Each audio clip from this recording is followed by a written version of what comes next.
تبدأ القصة واحنا نشوف كلير وهي توصل ألمانيا كسائحة شابة تمشي لمكان إقامتها، وهو هوستل بغرف نوم جماعية. تخلص الليل وهي تسهر وتحتفل وي ناس وي شباب سياح مثلها فوق السطح. تاخذ صور الشروق الشمس، والصبح تبدل وتاخذ جنطتها وتطلع تتمشى تشوف المدينة، تشتري ملابس واستعداد صور وتاخذ صور بالشارع. واحدة منهن المرية تنشر شرشفة ملون من الشباك، تزور مكتبة وتبدي تهتم بكتب بها أعمال فنية. وما تطلع من المكتبة تلحق رجال ويطلعون سوا، يلتقون بالرصيف وهم ينتظرون الإشارة. هو وقع أغراضه وكلير تساعده، وبعدها يبدي بينهم حكي ويسألها ليش مسافرة وحدها، ويعرض عليها فراولة. كلير تروح وياه واسمه يطلع أندي حتى يشوفها الحديقة العامة اللي تنزرع بها الفراولة. يحجون ويتعرفون على بعض، وأندي يقول إنه هذا مكان زين حتى تعقد الحياة. هي تضحك وتصحح له وتقول له تتأمل الحياة. كلير تتجاهل اتصال أمها، هو يرجعها لمكان إقامتها ويتباوسون، وهي تعزمه يطلع وياها يشربون بالبار وهو يرفض. باليوم الثاني كلير تطلع تتمشى مرة ثانية وتدور على أندي، وتلقاه بنفس المكتبة يشوف كتاب الأعمال الفنية. يخلصون اليوم سوا، هو يرجعها لبيته اللي كان هادئ ومعزول كلش، شقة بالطابق العلوي صايرة ورا مدخل بناية مقفول، ومن خلال ساحة صغيرة يوصلون البناية ثانية وراها يقضون الليل سوا. هي تحكي قد تحب تبقى هنا بدل ما تروح لوجهتها الثانية. بالصبح وهو يطلع للشغل يدرس بمدرسة محلية، طالبة اسمها فرانكا تحكي عن كتاب المدرس طلب منهم يقروه. كلير تبدل تحضر جنطتها وتحاول تطلع، وتكتشف ان هي محبوسة داخل الشقة. ما تلقى مفتاح احتياط، تكتشف ان الشباك ما ينفتح. تفكر الموضوع صار بالصدفة، فتظل بالشقة وتسوي اكل وتنتظر اندي يرجع. من يرجع تشرح له انه هي ما قدرت تطلع، ويكتشف انه هو نسى المفتاح بجيبه. هي تشاقه وتقول له انت حبستني. هو يجاوبها اي اكيد، بس المره الجايه راح اربطك بالشربايه. وبعدين يقضون وقت بالليل، يطلعون وهي تبقى ليله ثانيه. باليوم الثاني من يطلع للشغل يأشر لها على المفتاح اللي عاقل. هي تتمشى بالشقه وتصور ايوب، تلقي كتاب الاعمال الفنيه من المكتبه، وهي تقلب بيه تلقى صوره إلها وهي نايمه وكلمه ماين مكتوبه على ايدها داخل الكتاب. تنزعج من الموضوع وتكتشف هم انه ضايع قلادتها اللي بيها خاتم امها، كانت منطتها اياه حتى تبيع او ترجع للبيت اذا صارت مشكله، كان له قيمه عاطفيه عندها. تدور بالشقه وتبدي تخاف، وتكتشف ان المفتاح ما يفتح الباب، وموبايلها ما بيه شبكه، واكو باب داخلي ثاني هم مقفول، وكل الشبابيك ما تنفتح. تحس نفسها بخطر وتحاول تكسر الشباك بالكرسي، وتكتشف انه اكو لوح حمايه وراه. من يرجع اندي تكون تنتظر عند الباب وتطلب من عنده تطلع، بس هو ما يخليه. يقفل الباب ويواجهها بخصوص الشباك المكسور، ويقول لها إذا حاولت تكسر الشباك مرة ثانية راح يسد بلوح خشب. لا تستوعب خطورة الوضع وتتوسل يطلق صراحة، بس هو يتجاهلها ويعطيها ورد ويسألها إذا تحب الباستا. هي تنفجر بعصبية وتحاول تضربه، بس يسيطر عليها ويربطها بالشرباية، ويقولها إنه ما حد راح يسمع صوتها لأن البناية مهجورة. الكاميرا تبين إنه فعلا صراخه ما ينسمع بالشارع. وباليوم الثاني أندي يزور أبوه يسأله ليش تأخرت، يقول له تعرفت على وحدة ويحكي عن كلير. أبوه يسأله عن ناتالي البنية اللي كان يشوفها، فيقول له رجعت اللعبة. يرجع للشق ويبقى يربط كلير بالشرباية فوق غطاء بلاستيكي يفكها لأن هي تبولت على نفسها. هناك تشوف شعر أصفر طويل بالمجرى، وتفهم إنه كانت أكو بنية قبلها. يجيب لها لعبة بازل ويقول بحماس إنه حكى الأبو عنها، وحتى راسل أمها وقال لها إنه هي بخير.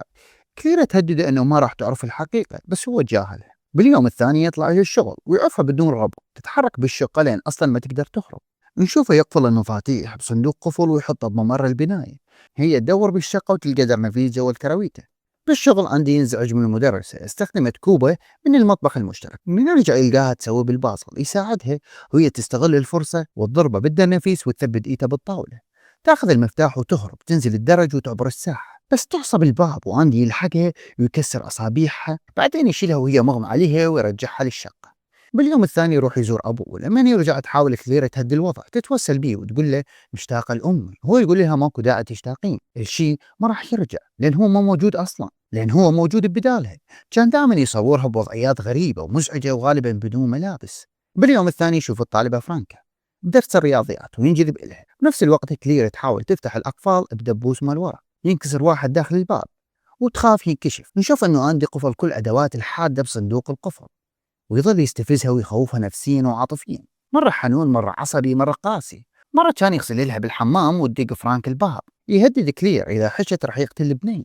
يفتح الباب وفرانك تغازل اندي وتقول له اتبعته للبيت.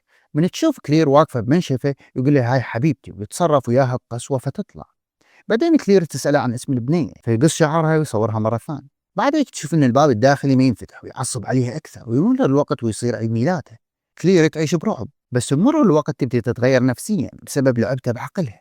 مرة يقول لها تتصرف طبيعي ويصير عنيف ويطلع يقعد عند أبوه.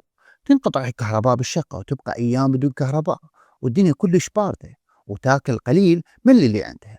أبوه يموت وهذا يضوج عندي ويقعد كم يوم ببيت أبوه قبل ما يبلغ المسؤول. كلير تلقى أظافر البنية قديمة جوا الشرباية. ترتاح لما يرجع عندي بعد كم يوم، هو ما كان يدري بانقطاع الكهرباء. وهي تقول له إنه كانت مفكرة ما راح يرجع، تواسيب وفاة أبوه ويرجعون البعض. كلير تبدأ تتأقلم، تنظف وتطبخ وتهتم بشكلها وتشغل موسيقى. عندي ينطيها كتاب وكلب أبوه هدية عيد الميلاد. كلير تسأله ليش اختارها، يقولها إنه شافها بالشارع وهي تشوف المرية اللي تنشر تشرشر، ويعترف إنه هو كان مخطط لكل شيء حتى بلقائهم بالمكتبة. كلير تسأله عن البنية السابقة، يتغير مزاجه فجأة وينزعج من أسئلتها. بعد فترة ياخذها من الشقة الغابة معزولة وهو حامل فأس. وهي تفرح لأن أخيرا طلعت برا. يرفع الفأس وراها، وفجأة يجي ولد صغير ويطلب مساعدة أخوه المجروح. ينشغل أندي وكلير تحاول تنبه الولد الثاني بس هو ما يفهم ويخاف. أندي ينتبه ويعصب عليها، ولما تجي الأم تاخذ أولادها كلير تحاول تبين لها أنه هي تحتاج مساعدة، بس أندي يبقى قريب وما تقدر تحكي شيء. يرجعها للشقة مرة ثانية، يصير أكثر عصبية وعدواني وياها. يرجع الوضع مثل قبل، الحبس والسيطرة النفسية، وتمر الأيام وكلير تبدي تحاول تتأقلم حتى تبقى عايشة. تبدي تتصرف بلطف وهدوء حتى ما يعصب، وتحاول تكسب ثقته، بس بمرور الوقت تبين إنه هي حامل. أني يفرح بالموضوع يعتبر دليل إنهم صاروا عائلة. أما كلير فكانت تشوف الحمل كفرصة حتى تخليه يطلعها برا أو يخفف الحراسة عليها.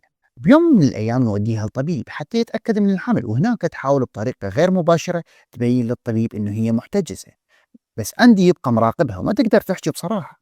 يرجعها للشقة وتبقى تحاول تلقى فرصة للهروب. تبدي تخطط بصبر وتنتظر اللحظة المناسبة.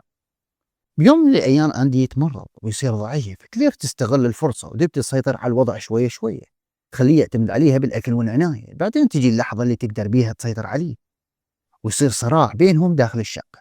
تحاول تدافع عن نفسها وتخلص منه حتى تقدر تهرب. بالنهاية كلير تقدر تطلع بعد سنوات من الحبس والمعاناة، تطلع للحياة مرة ثانية، بس واضح عليها آثار الصدمة النفسية اللي مرت بيها. آخر شيء نشوفها بعد فترة من الزمن تبين أن هي تحاول تبدي حياة جديدة، بس التجربة اللي مرت بيها تبقى مأثر عليها وما تقدر تنساها بسهولة. ولهنا وصلنا وياكم من نهاية القصة. إن شاء الله يا رب يكون عجبتكم. انتظرونا فيديو جديد، قصة جديدة. تحياتي.